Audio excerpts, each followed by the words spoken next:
we've had a few setbacks, like the Omicron variant and the 2-week delay of the border reopening. We were saying before, we are all starting to feel a bit exhausted at the end of the year, but I did also see something on LinkedIn about a plane load of 250 students arriving in Sydney today, I think it was. So yeah, it's definitely happening. We are starting to see students coming back. So definitely gives us a sense of some optimism for the year ahead. So in this session, we've got 3 panelists who are going to speak for about 8 or 10 minutes each. They're going to give their perspective on what they think the face-to-face delivery of direct entry programs will look like next year. Sorry, my inbox is going a bit crazy at the moment.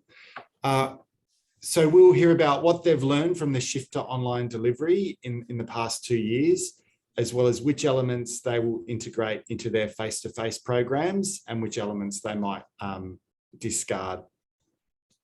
So our panelists are, first up, Anne-Marie Wright, Director of Studies at the University of Western Australia's Centre for English Language Teaching. Anne-Marie will be followed by Sandra Pitronacci, National Academic Director for ELICOS and Pathways at ILSC. And rounding out the discussion will be Nikki Cole, ELICOS Program Manager from the University of Wollongong. So we'll have about 10 or 15 minutes at the end for questions for the panelists. You're welcome to ask them directly.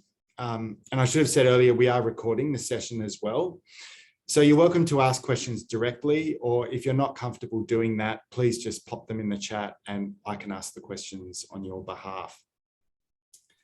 I think everyone is well acquainted with Zoom, what's the word, etiquette at this stage, and everyone's got their microphone on mute, so that's all good to see. And if you can turn on your camera, or if you do feel comfortable doing that, please do that, because it always makes it feel a bit more interactive if we can see more faces. So that's all from me. I'll hand over to Anne-Marie to kick things off.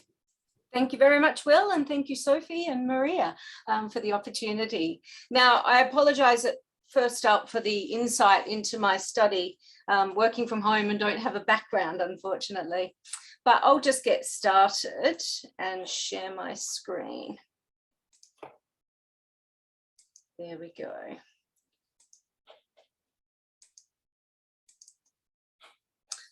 All right, so first, an acknowledgement of country. I won't read through it all. We have to move quite quickly. And our context.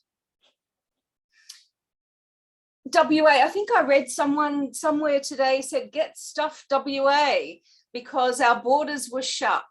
And while our students could leave, no one could come in. So it was, we had our nice little bubble.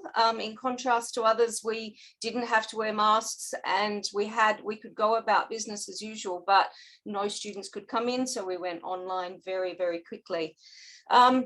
Teacher stress, job losses, the same as in other places, and having to go online. So that was pretty much our context, same as other places really, especially for our direct entry program.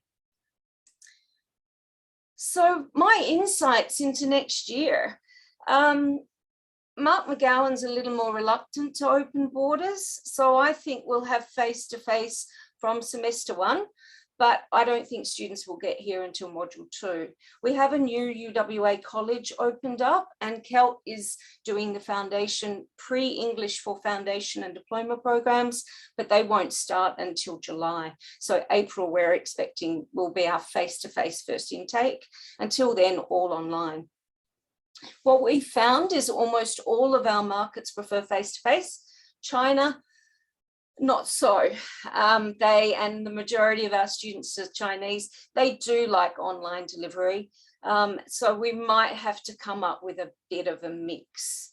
And this is me and the teachers and the juggling that we'll have to do, and everyone will have to do, with half of, we'll have some classes face-to-face and some classes online.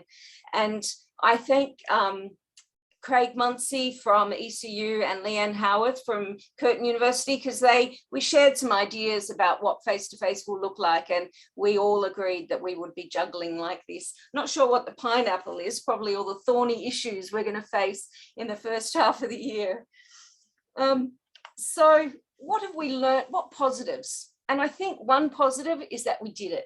We retained the students that we didn't think we'd be able to keep.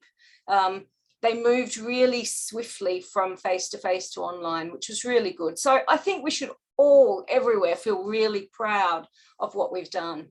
We developed their proficiency. We made the experience as positive as possible. The teachers, all of us, have learned new skills that we never thought we'd have before.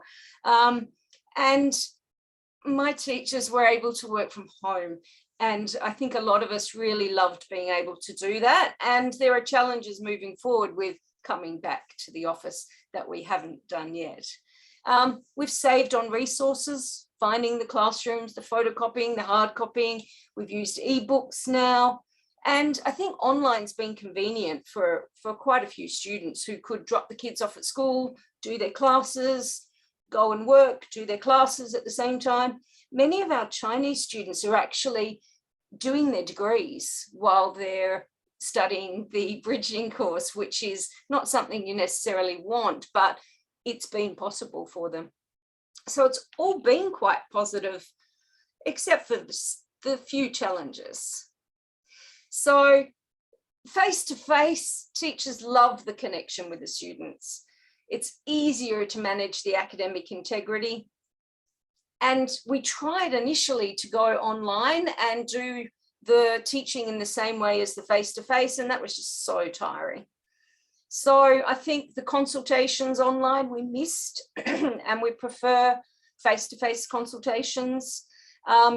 Pastoral care and support, we really feel like we couldn't quite nail it with the online learning, and the immersion obviously outside of the class in the activities. Although someone said to me the other day, they never actually immersed with anyone, they only talked to each other in the same language. So, you know, is it really helpful to have face-to-face anyway? So what will we keep? Our direct entry program has always been on Blackboard, and our research portfolio is digital. So we've always been digital. What we did and what we will keep are the how-to videos and written instructions for everything. Everything that we have has an instruction or a video, and that's something that has really helped the students who are a little bit slower, that need that backup, and something we'll continue to do. We've got ebooks, which has made it a lot easier, and we'll continue those. Our research lessons are all in video format. So we have the lectures recorded and the students can watch them at any time. So that's something we will keep. We've got reading quizzes. Before, we used to have a mark for pre-reading and annotating the textbook. Of course, you can do that online now, and our reading quizzes are all online as well. And we have online assessment and marking of papers. So that's the question: when we're face-to-face, will we conduct the papers face-to-face in the classroom and then you've got to mark by hand, or will we have them online and still have issues of integrity and the students able to copy what you've got? So that's a bit of a tricky question for us. We made daily planners, and this is an example of that, and something that we will keep, and weekly planners. So it is something that the student can access before the lesson, after the lesson. It has the outcomes, what they need in materials, instructions and homework, and any assignments that they've got. So that's something that we will definitely keep. And we had a lot of issues with debates, because debates were boring. The students just used to copy what they'd read, and it wasn't a lively discussion. And so now we've got the discussion board that we use instead, and I think that's something we will keep. So we have weekly discussions, and for instance, this topic, technology is making people dumber, not smarter. We put that up. We put a question on the discussion board on the Monday, and I'm going to finish up really quickly. The students put a comment in favour or against. The next student argues, And that continues until the Friday. Then they go into breakout rooms to discuss the statement. And then in the main group, they present their argument. So it's a lot more free flowing.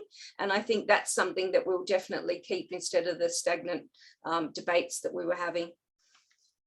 What are we not sure about? Listening assessments. How do we deal with, without a proxy to or a browser to lock down, how will we deal with Microsoft 365 translating? We're not sure how to go about that, and we'll be waiting and listening for the discussions and integrated assessments, which is the buzzword also. So that's it for now. I think what we've learned is how resilient we are, but definitely we're all really tired. So sometimes the most productive thing you can do is relax. And I think that's my message for everyone, is to take care of yourself and be really proud of what you've done. So that's it for me. Thank you. Thanks, Anne-Marie. That was great. One of the catch cries going around CQU at the moment is nothing new in 2022. It's like we're just exhausted after the past 2 years. Can we just calm down and get through this next year? But I think that's probably easier said than done. Okay, so next up we've got Sandra from ILSC. Hi everyone, thanks Will, and thanks Anne-Marie. I think I've taken a slightly less in-depth approach to you, but we'll see how we go. So can you guys see my slides? Yep, great. So I'm from ILSC Australia, and I'll give you, like Anne-Marie did, I'll give you a very brief context of where we're at the moment. So we're a chain school, as you probably know. We're a multinational. We've got 4 Australian campuses offering direct entry programs, and our students head to all different undergrad, postgrad, TAFE, college, university partners. We've got rolling entry and exit, and the direct entry program can range from 4 to 24 weeks, obviously dependent upon student level, partner entry requirement, and intake date requirements, etc. So I think what's different to the uni centres is that our students are kind of interspersed throughout, rather than being that one cohort that gets bigger and bigger as time goes by and has that final graduation point. Ours come and go at any point. For us, the implications of COVID, we had a mix of face-to-face, simulcast, fully online, all dependent upon the needs of the campuses, what the local regulations, the local state regulations were at the time, etc. So that's us in a nutshell. What we have learnt from the shift, I think we all have the belief, or we all tend to share the belief, that it's not ideal to study online, but we've learnt that it is possible, that it's not ideal to assess online, but again, we've learnt it's possible, and that it's not ideal for students to connect, build rapport, build relationships, or teachers for that matter. But again, we've shown it's possible. So while we all know that it's not equal to face-to-face, especially from that social aspect, it still holds a certain value to have our direct entry programs online or simulcast, and we can still share, build connections, learn, etc. Undoubtedly, our teaching skills as educators have improved exponentially, but also our for the academic managers amongst us, our problem-solving skills, our juggling skills, our leadership skills have all improved over time, or over these last 20 months. What are we yet to learn? A few predictions from my end. I think that students, and this is assuming that we carry on teaching online to some degree for some amount of time, I think that students who connect online first, pre-arrival, might enjoy a bit of a softened arrival in terms of anxiety, culture shock, etc., as they then get to meet their teachers face to face. So perhaps that's a positive aspect that we haven't really yet considered. And then if offshore teaching does continue to some degree, I think this kind of prefabricated familiarity, if you like, could become a bit of a key selling point for chain schools, or for uni centres for that matter, for offshore programs that will then feed into onshore face-to-face DEP programs. What will the face-to-face delivery look like? And I've got more questions than answers, I think. So I think we share this conviction that DEP is still needed, possibly more so than before. I think perhaps, as we know, the numbers from China might not flow in as they did, but you know, with the new, for example, the the strategy for international education, etc., the government's also looking to diversify. And I know that you know, all of us as colleges, centres, etc., we're always looking to diversify. And I think the impacts of COVID may open up new markets that we haven't necessarily been considering.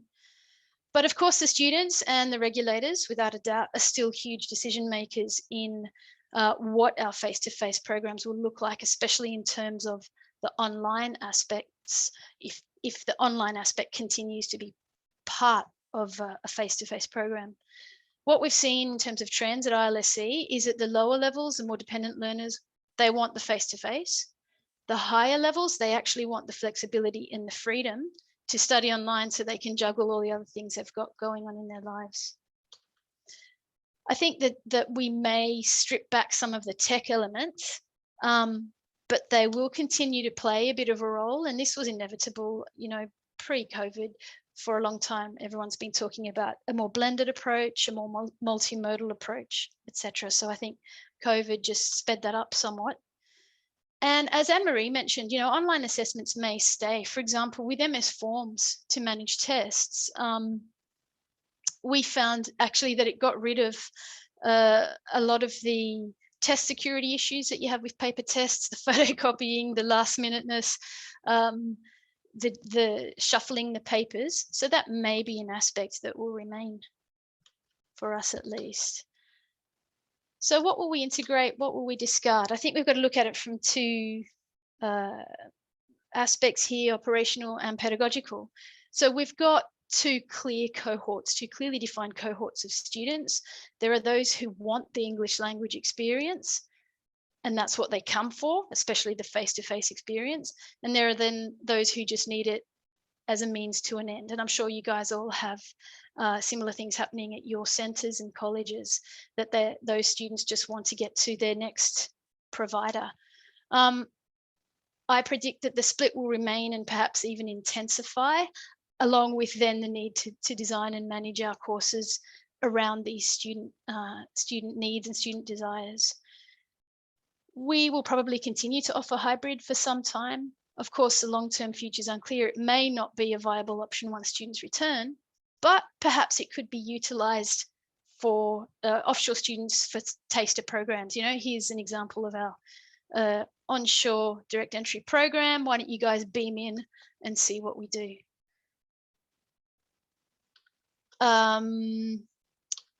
Pedagogical elements, and I realize I'm probably running out of time, so I'll try to speed it up. But I think, you know, the live streaming aspects of the LMS will diminish, of course, if we're face-to-face. Perhaps the communication aspects will remain. So we use MS Teams, we've got the chat, we've got the different channels. There's the ability to upload files directly for the students to retrieve them. You can even record some of your lesson beforehand if you want, do a bit of a flipped classroom approach. We predict that that will remain. I think teachers will be glad to a huge degree to return to that unplugged state, but they'll probably still see the need to keep explicitly teaching those ed tech skills, because I think, you know, the digital natives idea is a bit of a myth, and our students, there are still basic things they can't do that they'll definitely need for their university degrees. I think it'll be important to watch for what comes out over time in terms of second and multiple language acquisition data and the impacts of online on this. And the decisions, depending on what does come out, we'll be making decisions about what we do in our face-to-face classes based on this. And I also think it's really important to keep an eye on what's happening in the school sector. Evidence-based teaching updates, the impacts of online teaching and learning, not just in the modern languages field, but also in the other key learning areas. Because I think it's always important to have a look at what's going on in the schools because they tend to be at the cutting edge there, perhaps more so than us pedagogically. Future of direct entry programs at chain schools and private providers. I think we'll both continue to provide solid direct entry programs. And I realized, sorry, I've got chain schools and private. What I meant to have up there was chain schools and university centres, okay? So those two different options there. So we'll each provide our solid depths, but we've each got our unique selling points, and there could be some possibilities for mutually beneficial partnerships. So the uni centres, as we know, the depths of the flagship programs, they're building the robust academic skills that the students need, beyond obviously the linguistic skills. But the chain schools are known for being able to provide that lower level dynamic, diverse experience in building the pragmatic skills. So my suppositions or predictions is perhaps there'll be new partnerships created between chain schools and uni centres where we each work to our strengths. We can dovetail what we each can provide, and there's a need for both, a role for both, there are affordances for both. So perhaps potential partnerships and articulation agreements allowing for these kinds of package pathways from pre-direct entry to direct entry to post-entry. That's just a thought from my end there. There are obvious affordances for that kind of pathway from my perspective, but perhaps it's a case of near the 20 shall meet, time will tell. And that's it from me, guys. Thanks for the opportunity to have a say. Thanks, Sandra. That was great. There's so much in there, I think, to think about.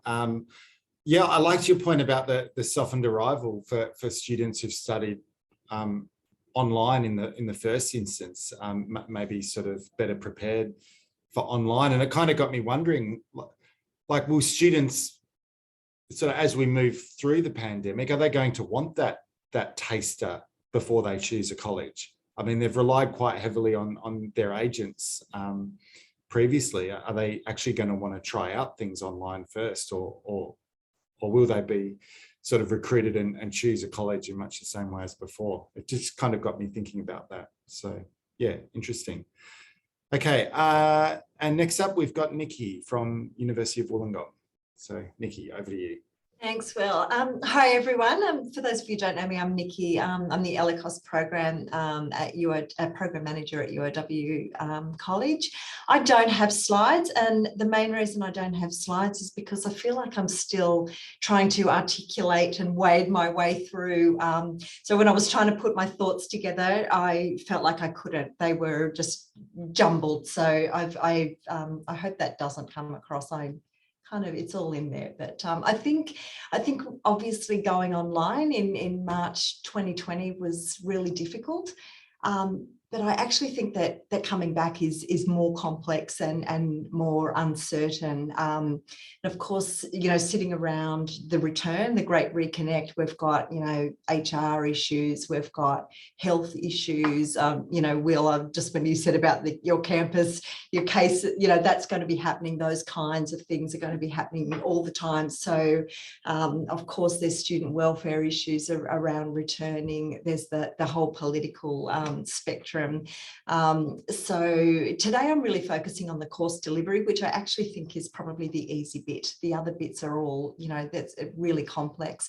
And as Sandra said, I do feel I've still got more questions than answers about what the future looks like. So, I'm really interested to hear everyone else's thoughts, and I thank Anne-Marie and Sandra for providing that already. So just a little bit of background about our college. Our direct entry course is called ETS, English for Tertiary Studies, and we have 6, 12 and 18 week course lengths for that. We are a regional campus, and the majority of our students study our ETS course on our Wollongong campus. However, we do also deliver into the University's Southwestern Sydney campus based at Liverpool, and also the Sydney Business School campus, which is based at Circular Quay, or the CBD campus. Interestingly, we call them our regional campuses. even though they're in the centre of Sydney, but they're managed and called this, the subjects are coordinated out of Wollongong. We also have versions of our course which are embedded into 2 different universities in China. That's actually been really interesting because they're ahead of us. You know, they've already started returning to the face-to-face. So they're using our materials and our the way we've set our course up and the way we've redesigned our course. They're already doing that. So interestingly, even though we manage the course over there, we're learning a lot from what they're doing currently in their return to face-to-face. We were incredibly fortunate when we did move online. We had a very mature Moodle site already. We already had a number of online assessments. A lot of our materials were already hosted on our Moodle site. So really, in terms of delivering the course when we went online, that worked okay. It was just about teacher training, learning to use Zoom and learning to use the technology. And of course, some of the assessments were not set up at all for online assessing. So we actually did the second half of 2020, we did an extensive course redesign where we embedded a lot of our lessons and a lot of our materials into our Moodle site. So it became a very interactive site with videos and some of the things that Anne-Marie was talking about as well. And we designed that course with the view that we would be coming back and needed to have a platform that was easy then to convert back to the face-to-face world. I think we probably thought it was going to happen sometime in 2021, maybe even if we were lucky at the end of 2020, but of course here we are a year later and it still hasn't happened. So I think in terms of going forward, that course redesign has actually meant that we've got a course and a delivery mode that's very flexible, and I think that's what we're all going to need going forward. We need that flexibility. So we've got a course that's quite easy to deliver face to face. It could be online synchronous. It could be hybrid where you've got 2 different modes going at once, or it could be blended where we've got some days on campus and some online as well. It means that students who miss a class occasionally will be able to access those materials and the lessons that they've missed quite easily.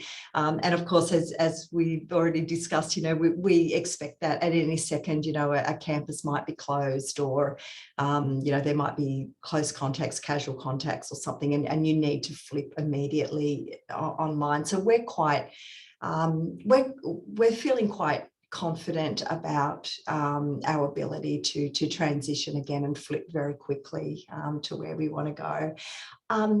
So moving forward, I guess we're planning for every possible scenario in terms of what it might all look like. But I do think that we've got probably a 2-staged approach coming up. We'll have a transition period.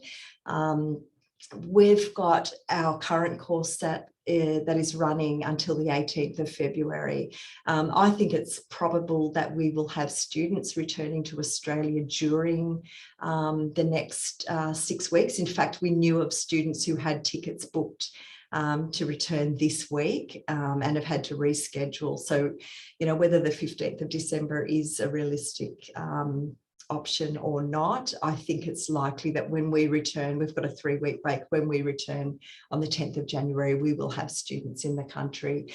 We're going to keep our classes predominantly delivering remotely until the 18th of February at least, but we plan to offer some face-to-face experience. So whether it's, you know, some sort of campus experience, whether they want to come in and do some classes out of our computer labs, whether there'll be some one-on-one consultations and, you know, just getting them that feel of the campus.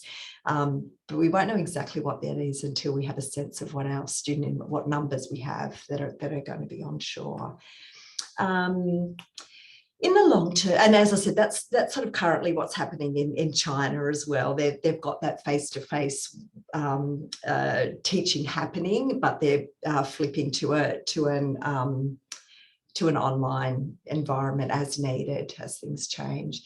In the long term, I actually don't think we'll be making any significant changes to the course that we've got. I think ideally we'd probably like to see a bit of a blended delivery. There are so many positives about online teaching that it would just be such a shame to throw all that away. So I think, ideally for us, we'd probably like, maybe 3 days or 4 days face-to-face and a day or two in the online space. And we also feel that will be giving students an experience that mirrors what's going to be happening at university. I can't imagine universities being 100% face-to-face.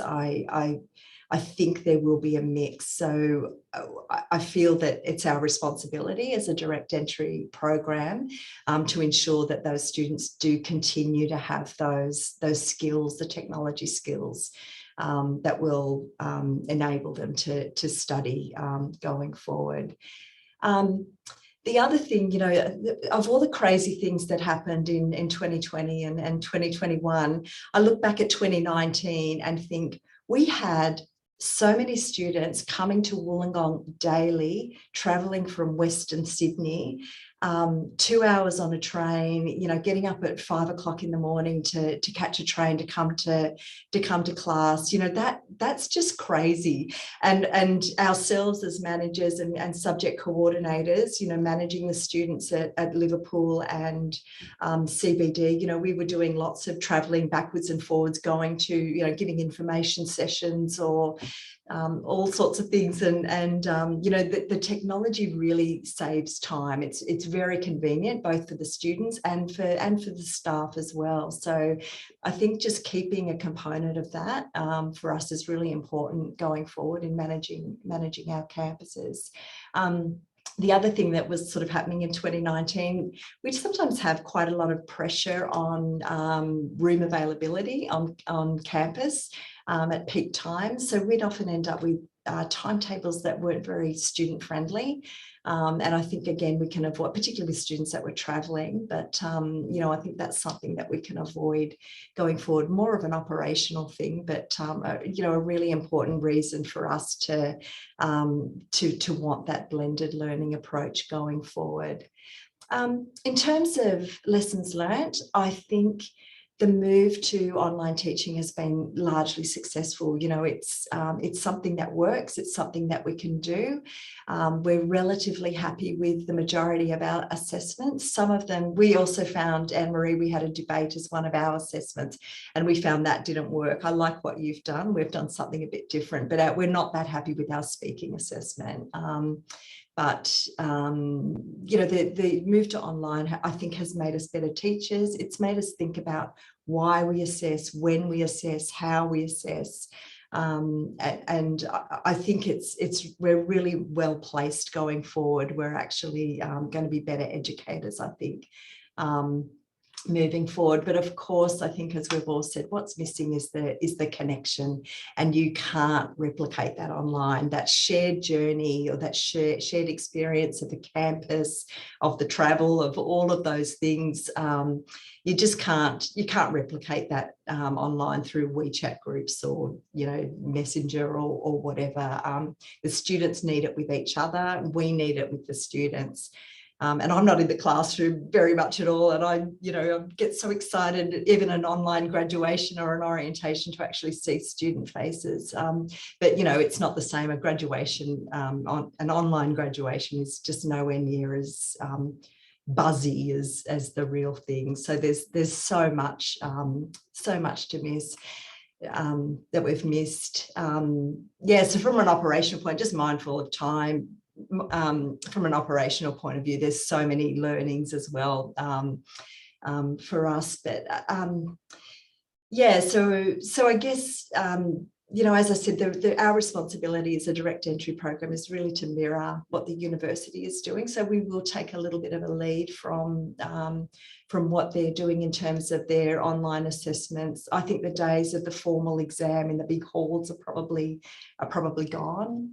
But I guess just in summing up, ELICOS, we've always been so good in this industry at reacting and meeting, quick to react to whatever the market demands. And I think the future for us is just to remain flexible and providing different learning options, incorporating online aspects. But I think we have shown that we're incredibly resilient, that we're very adaptable, and I think we'll adjust quickly and appropriately to whatever the new normal is. That's it. Thank you. Thanks, Nikki. Yeah, definitely agree with your final points there about resilience. I mean, just thinking back, everything over the past 2 years, what we've done with our courses, yeah, definitely well set up. We've got a bit over 5 minutes, so probably time for 2 or 3 questions. I'll just open it up for a moment to see if anyone wants to jump in.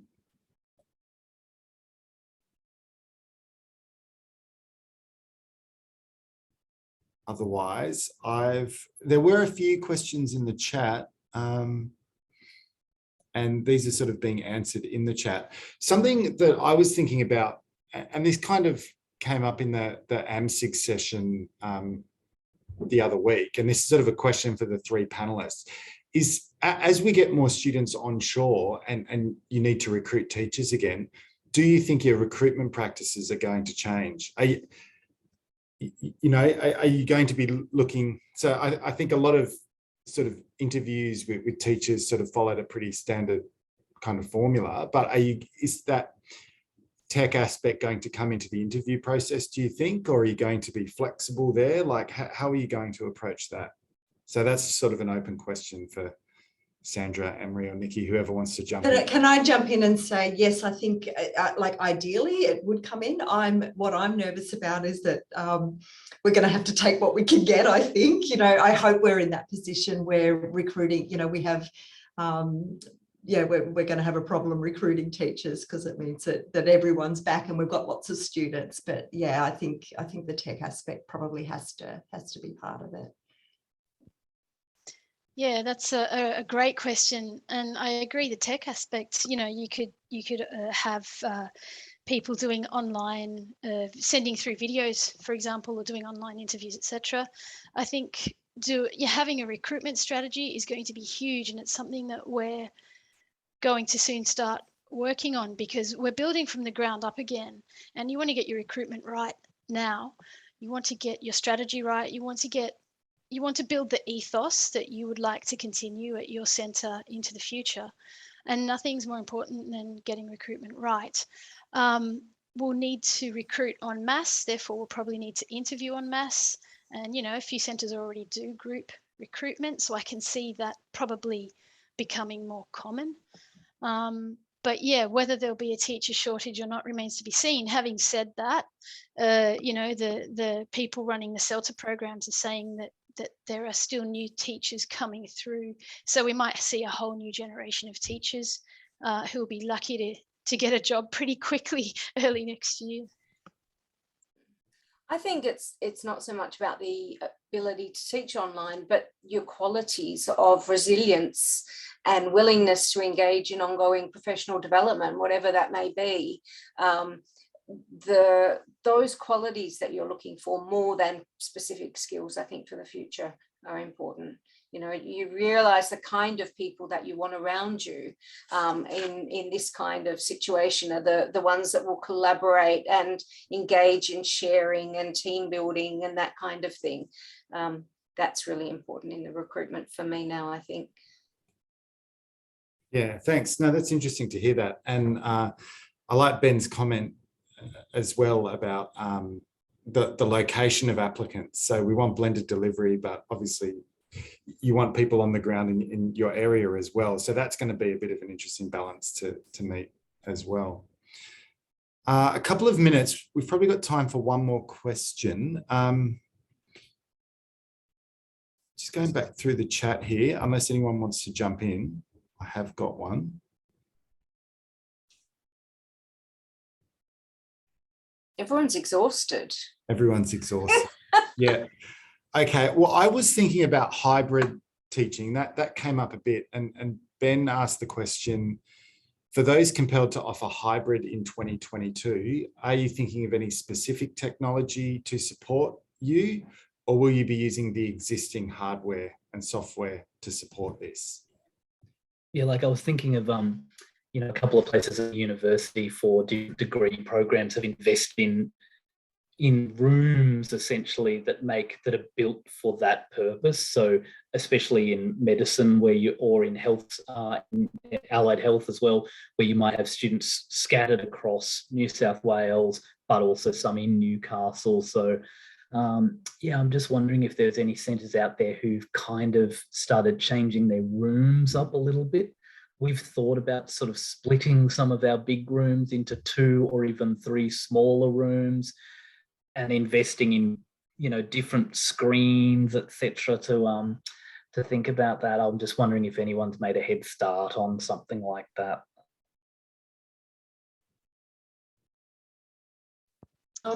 We haven't, Ben. I think for us, hybrid delivery is not ideal. We don't think it's a great experience for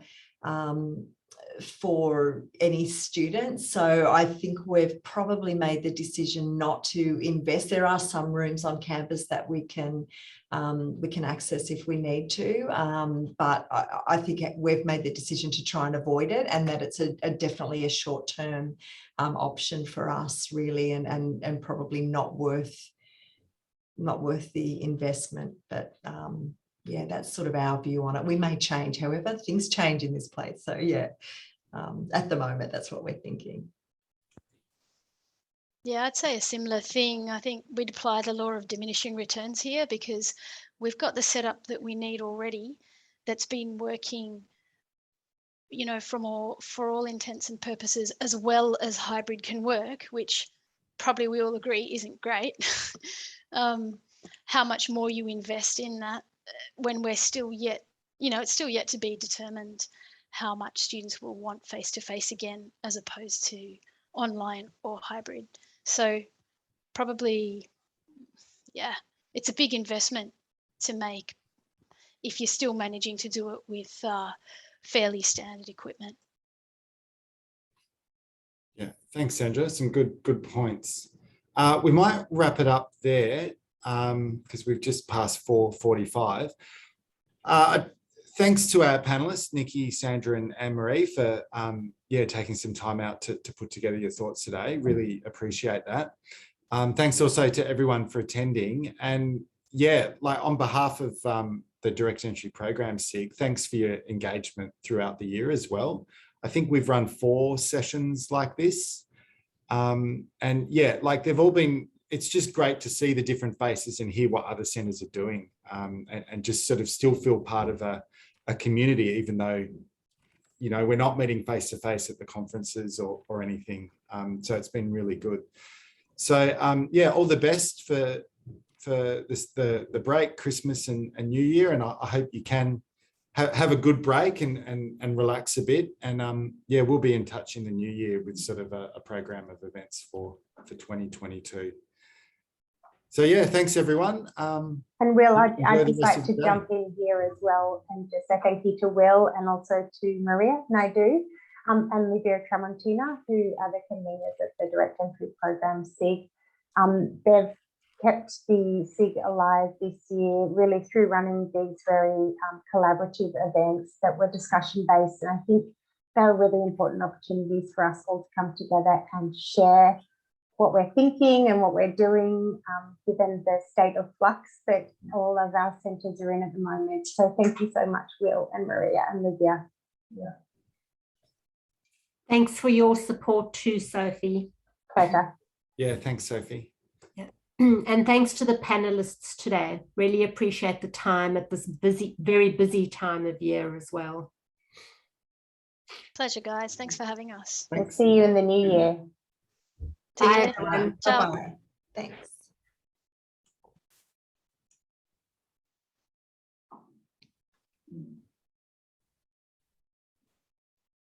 Thought I'd just Thanks, stay on for guys. a Thanks moment. again. Thank Yeah, you. thanks. That was See ya. great. That was See you, good. Sandra. Yeah. Ciao. Thanks, Sandra. It was good. Yeah. Everyone had slightly different perspectives. Worked pretty Yeah, well, no, I think. I thought that went well. Yeah, Mm. some good points there. So And Yeah, also thanks. just interesting to hear what other people are thinking about with hybrid and online assessment. And yeah, I mean, I think similar things on people's minds. yeah, Interesting. it does to seem to be a hear. sense of a bit of a sense of exhaustion at the moment, though. Oh, I kind of got that through that definitely. session today. Definitely. Yeah, I yeah, think everywhere. Interesting that you just had your COVID scare, Will, at the centre, because I've just come out of 14 days of isolation. My kids had COVID. oh, right. Yeah, so Wow. we feel like we've been surrounded by these COVID scares. They've had 20 cases at their school. Yeah, The school's just been locked down, opened really Yeah. for the last couple of months. it's so frustrating. Like, just want to get to that point now where we can just sort of move on with things and not Yeah. have that constant threat of something like that. I know, because it's not just like, getting sick, but it's also, okay, I'm going to have to stay home for a week now, and, Yeah. so many different considerations. Yeah, yeah. Anyway. Well, anyway, Cool. yeah, look, I'll be in touch probably early in the new year. Like my situation's still in a bit of flux, to be honest. Yeah. And yeah, I won't give you the details now, but exactly what I'm doing next year is still a bit uncertain to me. So I've sort of held back from saying, oh, I can't be convener next year, because I do want to keep doing it. But That's fine, Will. Just, Yeah. you wait till you're ready to make that decision. Yeah. yeah, No yeah. pressure from our end. We can deal with whatever you decide. So yeah. But Yeah. I'm really glad we got the 3 sessions and the conference session in this year. I feel like it was a good year for the SIG, and yeah, they were reasonably well attended, these sessions. So yeah. I think it was a really, I think each of the sessions was important for the people who came for their own reasons. Yeah. But I think mainly just to see what other centres were thinking and doing for reassurance more than anything else. Yeah. Because, people are sort of feeling their way as they go. There's no rules at the moment, so there's a lot of Yeah. reassurance in knowing that other people are going through Yeah. similar thought processes, I think. Yeah. No, so yeah, I think it's gone really well. And it was good that you managed to get the 4 sessions in. Yeah. Definitely.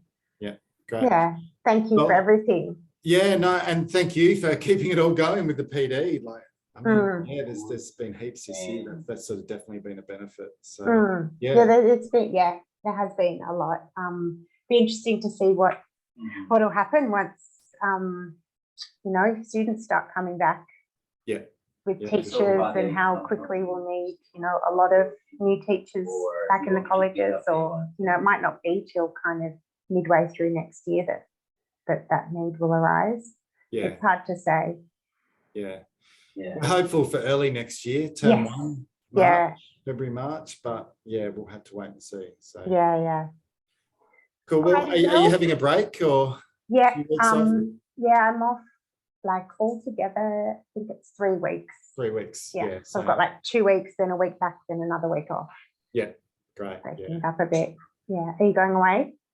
Down to Tassie. I got family down there, so Okay. 2 weeks in Tassie and then a week off in Melbourne. So Are you from Tassie? yeah, Nice. yep, grew up down there. So UTAS alumni.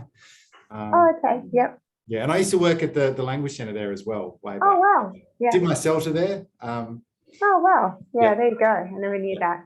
Yeah. Okay. So And do you go walking and stuff down there when you go? Yeah.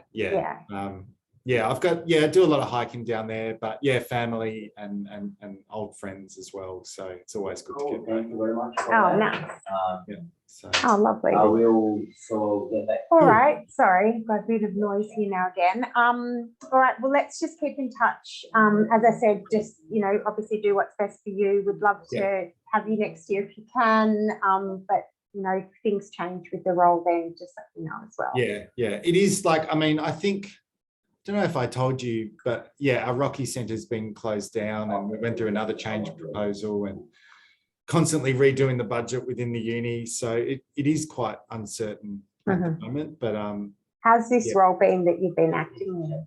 Well, it's a big challenge. It's really sort of pushing me to grow and learn new skills. So yeah, and it's a great team I've got. So I'm really enjoying it. But I think it's just doing new things and certainly working with that executive level a lot more. Yeah, it's been really challenging, but in a good way. So yeah, I certainly I'm really grateful to have had this opportunity so far. Hard to know what will come of it, but would you like to continue, ideally, if you could? Yeah, look,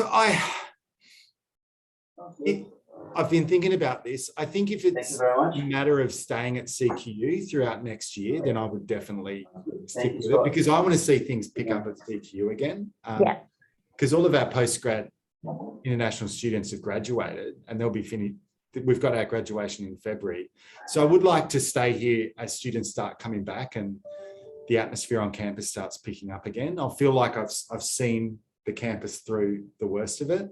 Yeah, it sort of feels weird jumping ship halfway through all of this, doesn't it? Yeah, but I mean, CQ English has been pretty badly affected, and I mean, you know, realistically, there's no room there for me to be in a full-time role. So yeah, if the opportunity does come up, I do want to see CQ through it at least 12 months, I think, in this role. But and then we'll see what happens in the future. I mean, you don't just let go of 15 years in a sector, and that's, I think it's probably more than 15 years I've been sort of working in ELICOS. So yeah.